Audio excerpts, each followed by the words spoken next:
बिस्मिल्लाहिर्रहमानिर्रहीम। अस्सलाम वालेकुम नाजरीन। Royal international palmist, astrologer, knowledge of सात और जफर के एक्सपर्ट, सीनियर माहिर कानून एम ए शहजाद खान साहब हमारे साथ मौजूद हैं। पाकिस्तान की सियासी सूरत हाल पे हमने इस वीडियो के अंदर बात करनी है। खान साहब, वक्त जाया किए बगैर मैं आऊंगा सबसे पहले सवाल के ऊपर। असद उमर साहब पीटीआई छोड़ गए हैं। असद उमर साहब पीटीआई के पोस्टर बॉय थे। वजीर खजाना इमरान खान ने इनको बनाया, बड़ी इनको इज्जत मिली। बहरहाल मुश्किल टाइम आया तो ये भाग गए हैं। बहुत सारे पीटीआई के रहनुमा हैं जो अभी गायब हैं। इलेक्शन जो है वो 8 फरवरी को अनाउंस हो चुका है। क्या मंजरनामा, क्या सूरत हाल पीटीआई की देख रहे हैं? पीटीआई कहां खड़ी होगी इस इलेक्शन के बाद? सीटें जीतेगी, नहीं जीतेगी, इलेक्शन लड़ पाएगी, नहीं लड़ पाएगी, होगा क्या? जी बिस्मिल्लाह जी, अस्सलाम वालेकुम जी। देखो बेटा, आपका सवाल अच्छा है। मैं जाती तौर पे वैसे ही कुछ पर्सनैलिटीज होती हैं, सियासत के हवाले से हो, स्पोर्ट्स के हवाले से सेलिब्रिटीज होती हैं, वो लेजेंड्स होते हैं। और अगर हम और देखें, एक्टर्स हों, ये वो सेलिब्रिटीज होती हैं, तो हर आदमी चूजी होता है अपने हवाले से मेंटली तौर पे। तो मैं असद उमर को मेंटली तौर पे, क्योंकि मुझे आज तारिक अजीज साहब याद आ गए, उनको अल्लाह पाक जन्नतुल फिरदौस में आला मकाम अता फरमाए। वो कहते थे, देखती आंखें सुनते कान को मेरा सलाम। तो मैं भी देखता भी हूं और सुनता भी हूं। तो असद उमर साहब मुझे जाती तौर पे वैसी एक पर्सनैलिटी अच्छी लगती है, सोबर हैं, समझदार हैं। कभी मैंने उनको गुस्से में नहीं देखा टॉक करते हुए, कभी कोई राइट लेफ्ट नहीं हुए, बैलेंस गुफ्तगू होती है उनकी। अब बात यह है कि असद उमर को मैं जरा खोलता हूं। उसके नाम में है पावर। जो अब लोगों को यकीन आना शुरू हो गया कि यार खान साहब जो बात करते हैं ना, उसमें है कोई बात। जैसे ब्रायन लारा, बी के बाद एल लगा, टॉरस और एरीज, बहुत बड़ा नाम है। ब्रायन लारा बड़ा नाम हुआ। सचिन तेंदुलकर, एसटी, एस एक्यूरेसिटी जो है लिब्रा, दोनों एयर से रिलेट। इमरान अहमद, 2 एरीज का मालिक, 1/12 का मालिक। जहीर अब्बास, 1/8 के मालिक। ये चीजें। जॉन शेर खान, स्कॉश, जॉन शेर 1/11, बड़ा नाम। जहांगीर खान, 1/12 के खाने के मालिक। असद उमर 1/12 के खाने का मालिक है। अब ये चीजें छोड़ दें कि जी उनका बैकग्राउंड क्या है, ये चीजें नहीं। अब बिलावल भुट्टो 2B का मालिक है, तो वो अपने नाम की पावर से है वजीर खारजा। अब जुल्फकार अली भुट्टो साहब, अल्लाह पाक जन्नत में जगह दे, वो अपने नाम की पावर से थे। बेनजीर भुट्टो साहबा अपने नाम की पावर से थी। असद उमर ऐलान कर गए, हम जा रहे हैं, सियासती छोड़ के जा रहे हैं। अब वो 1/12 के खाने का मालिक था। 1/12 नहीं जम हुआ, तहरीक इस्तेकाम में जाना था। अब पीटीआई के ज्यादातर लोग तो तहरीक इस्तेकाम में जा रहे हैं ना। बिल्कुल। ये कुछ है 1/12 के खाने का मालिक, उनका मैं सियासत नहीं कर। अब आईन में ये तो नहीं ना लिखा, ये कह दिया कि जिसने एक दफा सियासत छोड़ दी दोबारा नहीं आ सकता। अब इलेक्शन हो जाएंगे तो बाद में भी वो आ सकते इलेक्शन के बाद, क्योंकि इमरान खान साहब ने के अंदर ही रहना है। सजा कभी ना कभी खत्म होनी है, फिर इनिंग शुरू हो जाएगी उनकी भी, दोबारा इनिंग शुरू हो जाएगी, हो सकता है फिर दोबारा आए। तो वो उनका भी मौजूदा है, बयान है। फ्यूचर किसी ने नहीं देखा होता, अज्यूम कर सकते हैं। वक्त के साथ, हालात के साथ लोग अपना माइंड तब्दील करते हैं। वो 1/12 के खाने के मालिक हैं, तो वो कोई लूज शॉट नहीं खेलेंगे कि जी मैं काफ में नून में चला जाऊं। मैं समझता हूँ वो अपने माइंड के वाले से 1/12 है। उनके अंदर भी लीडरशिप की क्वालिटीज मौजूद है। पीटीआई का मुस्तकबिल बताएं खान साहब। पीटीआई इलेक्शन लड़ सकेगी, नहीं लड़ सकेगी? इमरान खान जेल से कैंपेन चलाएंगे, बिल्कुल नहीं चलाएंगे, बाइकाट करेगी पीटीआई, होगा क्या? कितनी सीटें जीतेगी? को मंजरनामा थोड़ा सा डिफाइन करें प्लीज। देखिए, 2 बातें बड़ी अहम है इसमें। एक है चेयरमैन पीटीआई, जिनको इमरान अहमद खान कहा जाता है। मैं रिक्वेस्ट करूंगा थोड़ा सा अपनी राइट साइड पे हो जाए, ताकि ना जी थोड़ा सा राइट पे हो जाए ताकि नाजरीन आपको देख सकें प्रॉपर। जी जी जी, कैरी करें। सवाल बुला दिया आपने, पीटीआई। सवाल क्या किया? पीटीआई। हाँ, एक बात मैं बताता हूं आपको कि अभी मौजूदा चेयरमैन पीटीआई जो हैं वो इमरान खान साहब हैं। वाइस चेयरमैन पीटीआई जो हैं वो जनाब शाह महमूद कुरैशी साहब हैं।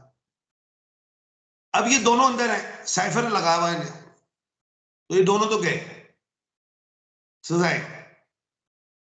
तो अब तीसरी कुर्सी किसको मिलनी है? झंडा। बात ये है, अभी असद उमर साहब का मेरे दिमाग में सवालिया निशान बना हुआ है। 1/12 के खाने का मालिक है।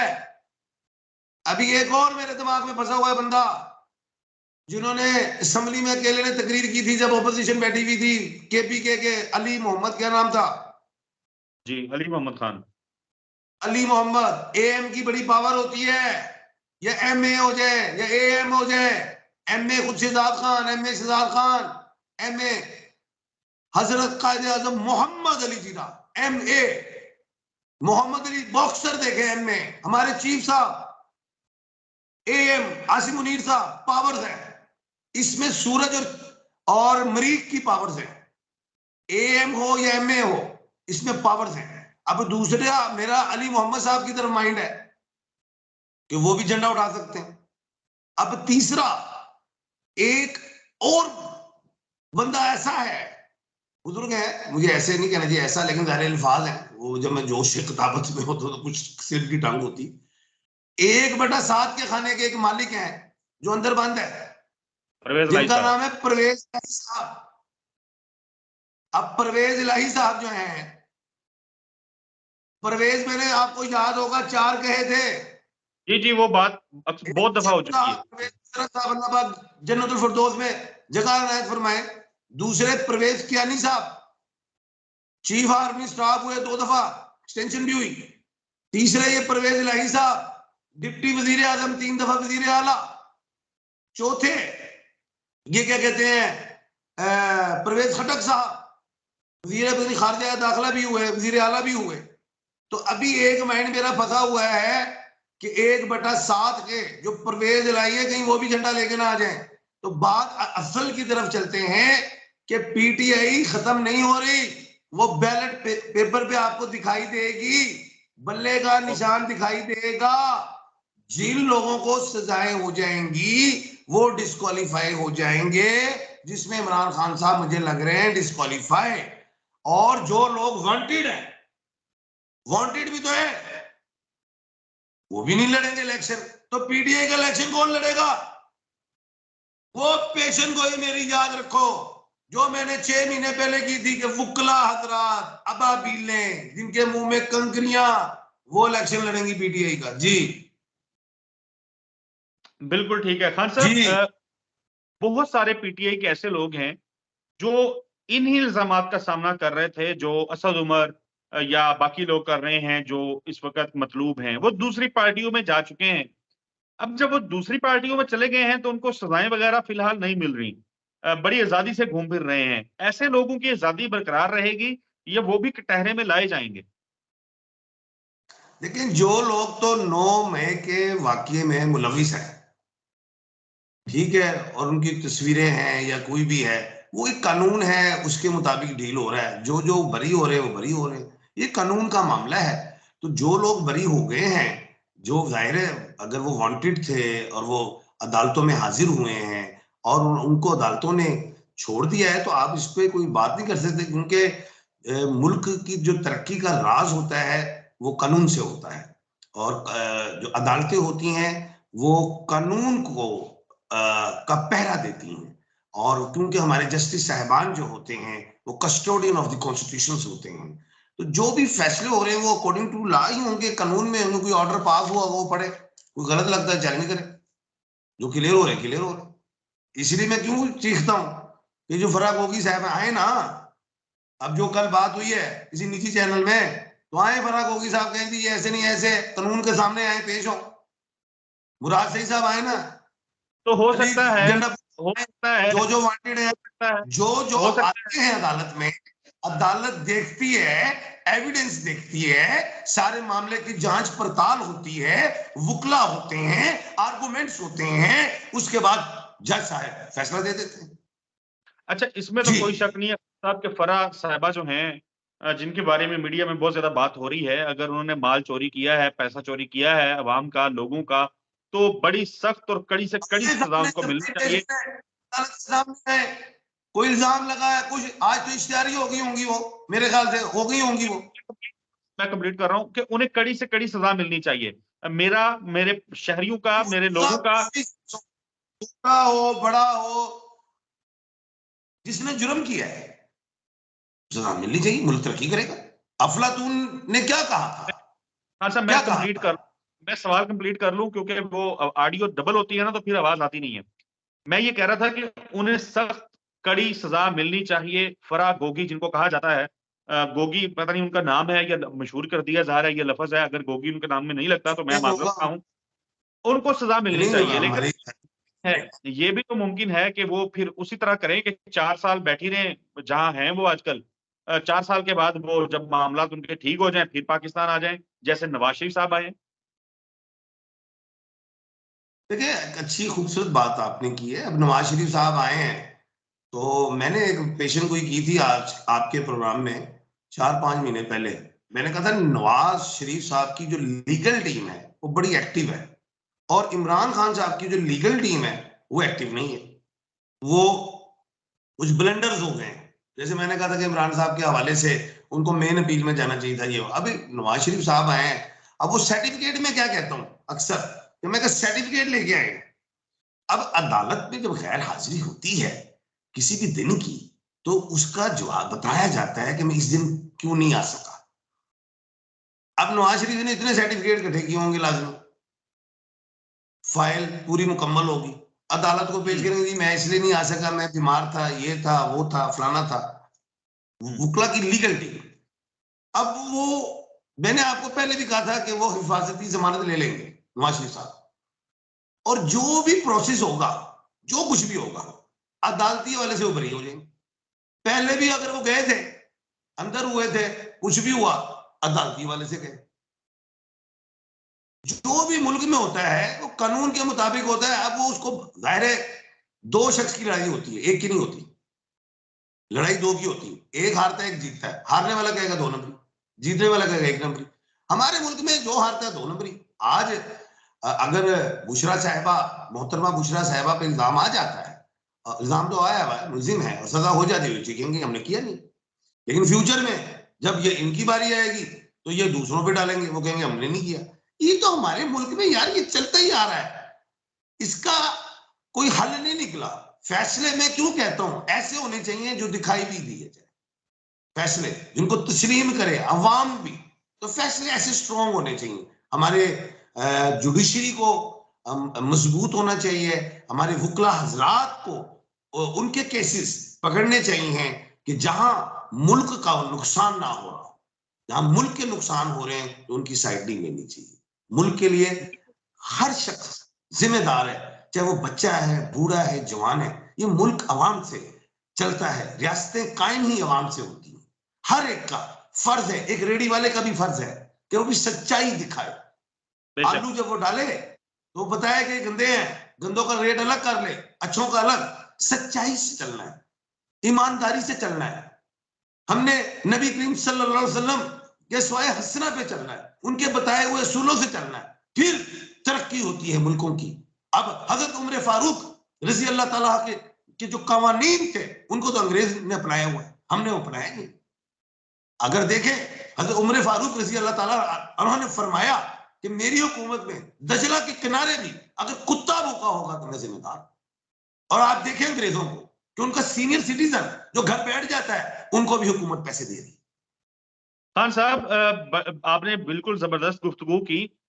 इमरान खान हूं, नवाज शरीफ हूं या आसफ जरदारी हूं, जिस शख्स ने भी पाकिस्तान के आम आदमी का पैसा चोरी किया है उसको निशाने इबरत बनना चाहिए। ये पैसा किसी के बाप का पैसा नहीं है, पाकिस्तान की अवाम का पैसा है। मेरा ये सवाल है कि नवाज शरीफ साहब के ऊपर जो करप्शन के एलिगेशन थे, करप्शन के इल्जाम थे, हमारे मुल्क को नवाज हमारे मुल्क को बनाया है हजरत कायद आज़म मोहम्मद सकीना, बैरिस्टर थे, इंसाफ आवाज सफल हो जाती है, वो ऑडियंस सुन नहीं पाएगी। मैं सिर्फ कंप्लीट कर लूं। मेरा सवाल ये था कि नवाज शरीफ के ऊपर जो करप्शन के एलिगेशंस थे, माजी में उनको सजाएं हुई थी, तो क्या आप मुस्तकबिल उन केसेस का देखते हैं वो सजाएं माफ हो जाएंगी या नवाज शरीफ बाइज्जत बरी हो जाएंगे? नैब या बाकी जो लोग हैं FIA वगैरह वो पीछे हट जाएंगे, जिस तरह वो माजी में हमने देखा कि वो केसेस से पीछे हट जाते हैं?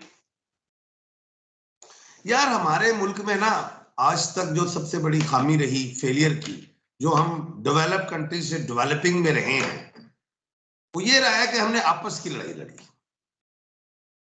कौम के लिए नहीं लड़े, कि हमने अपनी कौम को, अपने बच्चों को, अपने बूढ़े जवानों को देना क्या है। हमने ये देखा है कि इसने मुझे हराया है, अब हमने इसका बदला कैसे लेना है फ्यूचर में, उसकी लेग पॉलिंग्स करनी है। हमारे मुल्क में जो भी तरक्याती काम कोई कर रहा होता है, पैसा तो आवाम का है ना। अगली दफा जब वो हुकूमत हार जाती है, दूसरी आती है, वो डेवलपिंग काम को रोक देते हैं। इसीलिए हम डेवलपिंग में रहे, हमने एक दूसरे की टांग खींची है। हमें सुलह रहमी, यार अंग्रेजों को देखो, वो अपनी हुकूमतें पूरी करते हैं। हमारा नेबर कंट्री जो है इंडिया है, दो कौमी नजरिए से मुल्क बना हुआ है, हम मुसलमान हैं, वो हिंदू हैं, और भाई उनकी हुकूमतें पूरी होती हैं, तरक्की कर रहे हैं। हम मुजरिम हैं अपने मुल्क के, खुद ही जाती लड़ाइयां। अगर आप 1000 केस खुलेंगे ना, 1000, उसमें से 10 इन सियासतदानों के असली होंगे, जो हैं 990 केस आपस में मेलाफाइडी, बदनीयती। खान साहब, अब नवाज शरीफ आ गए, अब वो वजीर आजम चौथी दफा बनेंगे तो 5 साल पूरे करेंगे? नहीं, लंबी इनिंग नहीं खेलते, जज्बाती होते हैं, शॉट आगे बढ़ के खेल लेते हैं, पीछे स्टैंप आउट हो जाएंगे। स्लो बॉल देखने आ रही है, ओवर कॉन्फिडेंट होंगे, ऐसे भागेंगे आगे शॉट खेलने के लिए, पीछे गेंद स्टैंप आउट। आप पे बड़ा असर हो गया, आप पे बड़ा असर हो गया क्रिकेट ट्रांसमिशन में बैठ बैठ के। अब आप एस्ट्रोलॉजी की मिसालें क्रिकेट से दे रहे हैं। मुझे ये बताएं कि नवाज शरीफ के जायके में ऐसा क्या है, नवाज शरीफ के जायचे में ऐसा क्या है कि नवाज शरीफ, ऐसी कौन सी नहुसत है कि वो वजीर आजम बनते हैं फिर निकाल दिए जाते हैं? आप कह रहे हैं कि चौथी दफा भी निकाल दिए जाएंगे या नहीं पूरी कर पाएंगे हुकूमत? निकाल के नहीं जाएंगे। और बब्बर शेरा गल तू की कितनी सुनिया, ओ आगे बढ़ के शॉट खेलेगा, पीछे स्टैंप आउट। तरीके नाल खेलना, जज्बाती ना हो, फिर वही स्टाइल वही होएगा। गलती करेगा बब्बर शेरा है जी। आखिरी सवाल खान साहब, कुछ किरदार हैं, कुछ करैक्टर्स हैं जो पाकिस्तान से बाहर बैठ के, बैरूने मुल्क बैठ के पाकिस्तान के अदारों के खिलाफ हर्जा सराई करते हैं, घटिया किस्म के इल्जामात लगा रहे होते हैं, शर्मनाक कैंपेन चला रहे होते हैं, दुश्मन ममालिक के एजेंडे को आगे लेके चल रहे होते हैं। खबरें आती हैं कि ऐसे लोगों को लाया जाएगा, कटहरे में खड़ा किया जाएगा। क्या ऐसे लोग भी निशाने इबरत बनेंगे जो हमारे पाक अफवाज या जो दीगर अदारे हैं उनके खिलाफ प्रोपेगेंडे में मसरूफ रहते हैं? यार वो इंटरपोल होता है एक, उसमें हमारा FIA बड़ा मुतहरिक होता है, तो लेकिन बरतानिया के साथ हमारे एग्रीमेंट ऐसे हैं कि उधर लोग चले जाएं तो उधर लाने मुश्किल हो जाते हैं। वो जरूर हम कहते हैं जी आएगा तो ये है तो वो है। बाकी दूसरी बात ये है कि दुबई वगैरह मिडिल ईस्ट से तो हम ले ही आते हैं अलग, और जो भी ये होता है, तो सवालिया निशान तो है मेरे लिए कि फराक होगी अगर दुबई में है तो क्यों नहीं लाई जाएंगी अभी तक। ये भी मेरे दिमाग में सवालिया निशान है, इसका मतलब फिर वो दुबई में नहीं होंगी, कहीं बरतानिया होंगी, कहीं और जगह पे होंगी। अच्छा, ये जो इस तरह की जो हरकत होती हैं, जो नेगेटिव बोला जाता है मुल्क के लिए, तो इसमें तो हमारी एजेंसीज का बड़ा ध्यान से, बल्कि वो करती हैं, बड़ा अपना बहुत अपनी जान हथेली पे रख के काम करती हैं, और जहां तक वो पहुंच सकते हैं वो काम पकड़ते हैं। बाकी एक बात और है कि जो मैंने एक बात की थी, जो आपने बड़ी खूबसूरत बात की, कुछ लोग दूसरे दुश्मन ममालिक के साथ मिल जाते हैं। अब देखिए हमारे मुल्क में बेशुमार राखे पकड़े जाते हैं, टीवी पे आता है, फ्री पकड़े गए, ये हुआ वो है, तो वो काम हो रहा है। लेकिन एक बात है जो खुली है, सच की हमेशा जीत है, झूठ की हमेशा मौत है।